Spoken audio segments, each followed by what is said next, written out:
in Europe, a man by the name of Rothschild,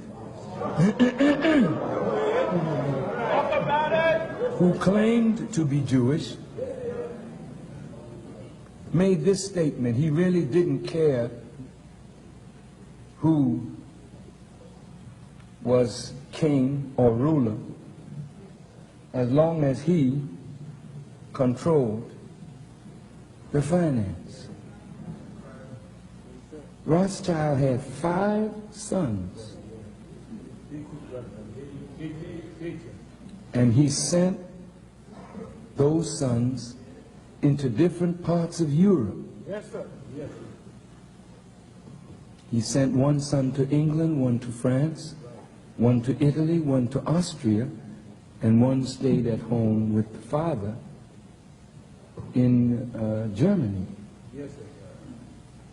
And they all became a part of the house of Rothschild, but through manipulation of money, the son in England grew up, and that became the Bank of England, the Bank of France, the Bank of Italy, the Bank of Austria, the Bank of Germany.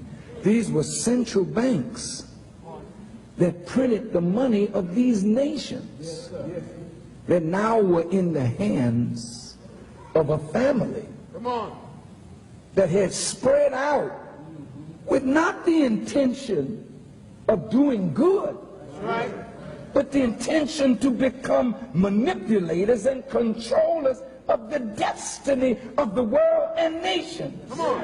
Come on. Go ahead. Europe had many conflicts. Yes. Yes. And the Rothschilds would finance both sides. That's right. Yes, sir. That's right. What you don't understand is that war is a manipulation of money. That's right. You think you're fighting for democracy. A war to end all wars. Let peace reign in the earth. This is the tricky language that the wise and wicked use to trap the poor and the weak. Are you listening? Come on.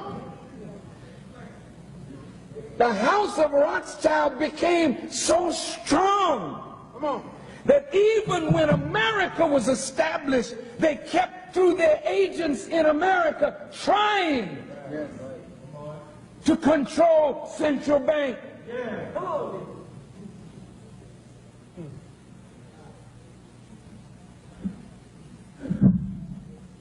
It hurt to read of the Civil War.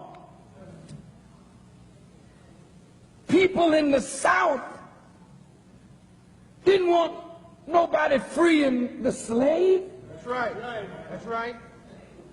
I was not evil when I said that 75% of Jews own slaves. I didn't say it. You all wrote it in your history. Now wait. If you own slaves and they were the bedrock of your wealth,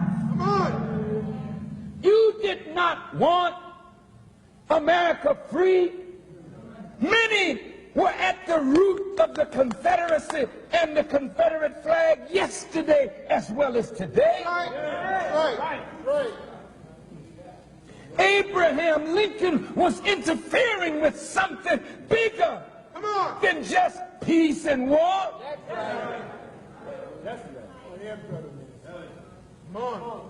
Rothschild, through his agents in America, financed the North and financed the South. And more lives were lost of poor people who are idealists, thinking that they're fighting for these noble principles. And all at the same time, you're making the rich richer, but they're enriched at the price of your blood and the blood of your children and the blood of your children's children. Go ahead.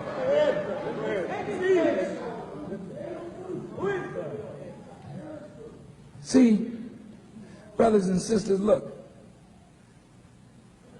There are many people in the country that know this. Come on. Yes, sir. But they don't have the voice of the poor. What makes it so dangerous for me to know it and even say it is because I have the voice and the ear of poor people. And once you know the truth, it's very difficult for you to go back into your sleep. So naturally, to say these things, it puts the spokesperson at great risk. Because America has been built on your backs. And if any truth comes to remove you, that's like somebody creating an earthquake. You see a beautiful building, but when the earth under it shakes, the walls come down, the ceilings come down. So that's why you have never been allowed a leader that could stay with you to speak to the masses of black people. Every time you had a leader that could speak to the masses, he was cut down. And he's cut down because the country is built on the backs of poor white, poor black, poor Jews. That's right. Come on. Look, brothers and sisters, in 1912, on December the 22nd,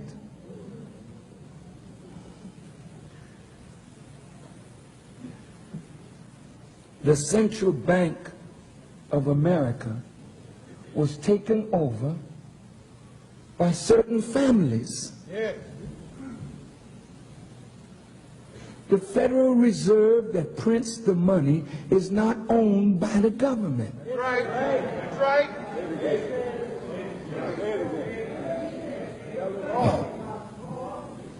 Inside the government, betrayal went down. And under the presidency of Woodrow Wilson, who was elected in 1912, the Federal Reserve System was established. Come on. In 1913. He came. Did you know that at 1912, when Woodrow Wilson was elected, the debt of America was about $1 billion.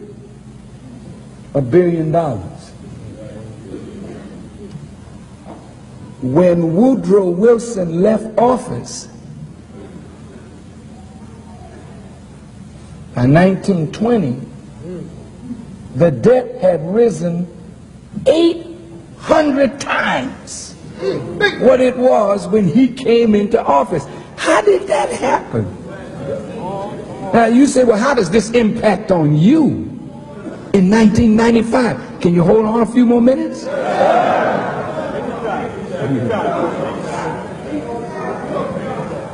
Look, brothers and sisters, in 1912, Woodrow Wilson was elected. 1913, IRS is established. Why was the Internal Revenue established? Because those who took control of the money knew that they were going to increase the debt of the country. And they had to have a way to recoup the debt. So the revenue was supposed to be a graduated income tax. This is the way it was put before Congress. Which, by the way, a graduated income tax is the second plank in the Communist Manifesto by Karl Marx. And what when you hear the Republicans talking about taking back government and giving it back to the people, it's because the government was moving the country on a socialist trend. Oh man, look. This thing is deep. Yes, sir. Look. Woodrow Wilson comes in, and he's going to keep America out of the war. The war started in 1914. Is that right? Yes, sir. Come on. Woodrow Wilson's second term is in 1916. Come on. He's keeping America out of the war. This is the way they talk when it's time to get elected. But the big boys behind the door, they knew that the only way to increase the debt was to somehow get America involved in the war that was raging in 1914. So through the manipulation of an incident with a ship called the Lusitania, America declared war on Germany. And in 1917, the American soldiers went to war in Europe. And in order to fight the war, America had to borrow money. That's right. Yes, sir. So who do you borrow money from? From those who print the treasury bonds. Think of it.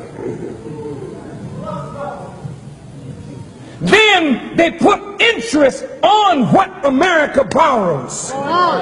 So the poor people are taxed to pay the interest. That's right. War over. 1918. Woodrow Wilson leaves office in 1920. And America, that was $1 billion in debt when he came in, is now $8 billion in debt, 800 times Come on. Think of it. what it was. And the interest the American people are paying. It was the war to end all wars. And in that war, many of our black brothers were arguing and fighting because they wanted to fight for America, this great country, not knowing that the whole thing was manipulated by a handful of wicked men. J.P. Morgan, the Rockefellers, Come on. Loeb and Kuhn, Come on. and Schiff, Yes, sir. and the Warburgs, and the Rothschilds. These are Anglo-Saxons and Jews, because it don't make no difference when you get to a certain level. We don't see ethnicity, we see money. Do you understand what I'm saying? Now, World War I is gone. Follow me. Yes, sir. Now, here we are. Come on. Hitler rises. Here we go. Hitler's trying to get back what was taken from him Come on. Come on. and the Kaiser and Germany after World War I. Come on. Teach us. Teach the people. Hitler starts moving in Europe. Ain't nobody saying nothing. Come on. Where are you going, Hitler? Hitler sees himself as some kind of messiah. Come on. And guess who financed him? Teach the people. See, this is what they don't want to talk about.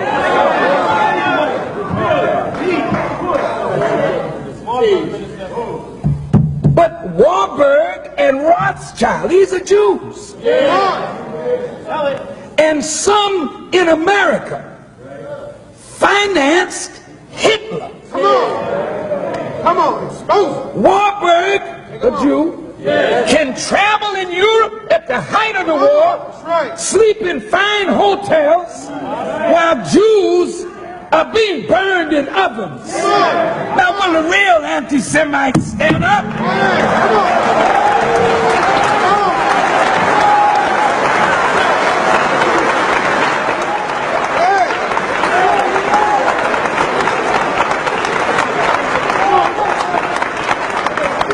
Now look, this is known in certain circles. Many young Jews don't know nothing about this. They're made to see Farrakhan as the enemy. That's right. Farrakhan is not your enemy.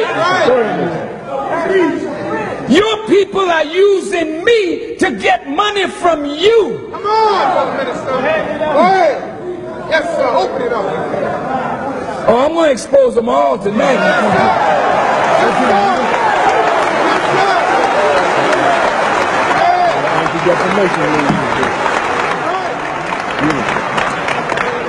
Yes, sir. They say the FBI was set up to catch criminals. Come on. Well, that's true. But the FBI is a criminal organization. Go ahead. Oh, Farrakhan, how could you say a thing like that? Come on. In staid old Springfield. It's the best place to say things like this. In staid old Springfield. The FBI has been a criminal organization. Come on. They don't care nothing about law. They break the law to get at every black leader or white leader, anybody who can disrupt, destabilize, excite the poor. That's right. Under the name communism, under the name of any kind of thing they can think of, they come after you. That's right. Listen good now. Yes, sir. Yes, sir. You know the FBI's history. Come on. Where we are concerned. That's right. Well documented. Go ahead. Was Mark Clark and Fred Hampton criminals? No, sir. They were members of the Panther Party. Was Marcus Garvey a criminal? No, sir. Was Noble Drew Ali a criminal? No, sir. Was W.E.B. Du Bois a criminal? No, sir. Was Paul Robeson a criminal? No, sir. Was Martin Luther King a criminal? Well, damn it, how could you Come on. have streets named for Martin Luther King Jr. and you hypocrites line up on the 16th and you take ads out in the paper to celebrate the memory of a man that the FBI bugged this hotel, worked against him night and day. Tell me I'm lying.